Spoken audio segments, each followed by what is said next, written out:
अस्सलामुअलैकुम की हाल चाल है तुहाडा सब दा।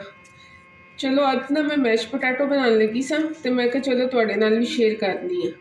मैश पोटैटो बनावांगी इहदे वास्ते दोनों सूरतां च ठीक है। छिलकियां नाल तुसीं आलू उबालना चाहते हो तद भी ठीक है, छिलकियां तो बगैर उबालना चाहते हो तद भी ठीक है।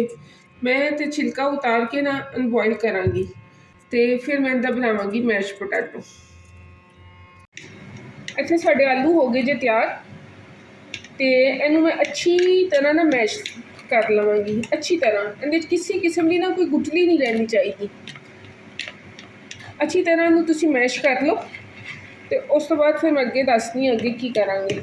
अच्छे सॉसपैन उत्ते रख दिता है तो ये 1 चम्मच पावांगी मैं मक्खन। 1 चम्मच तो थोड़ा ज़्यादा लै रही है, 1.5 ले लो। ਜਿਹੜੇ ਬੰਦੇ ਕਰ ਰਹੇ ਨੇ ਨਾ ਡਾਈਟ ਉਹਨਾਂ ਵਾਸਤੇ ਇਹ ਨਹੀਂ ਹੈਗਾ। अगर ये मैश पोटैटो खाएंगे ना तो उन्होंने डाइटिंग गई जे। फिर मक्खन पाने तो बाद ना उन्हें मैं आलू पा देंगी। ऐ चलेगी विच आलू।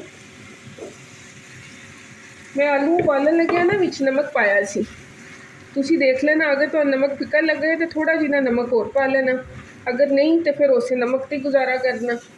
तो दूसरे इहदे च काली मिर्च भी तुसी पा सकते हो, ऑप्शनल है। अगर तुहाडा है तो पा लो, वैसे इहदे च सिर्फ नमक पैंदा या ओरिगैनो पाईदा।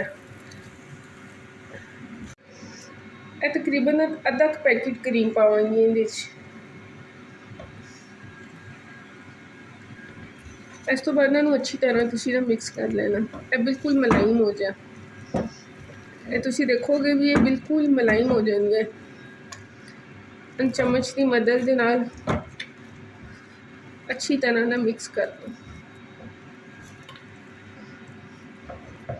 साडे मैश पोटैटो हो गए जे तैयार।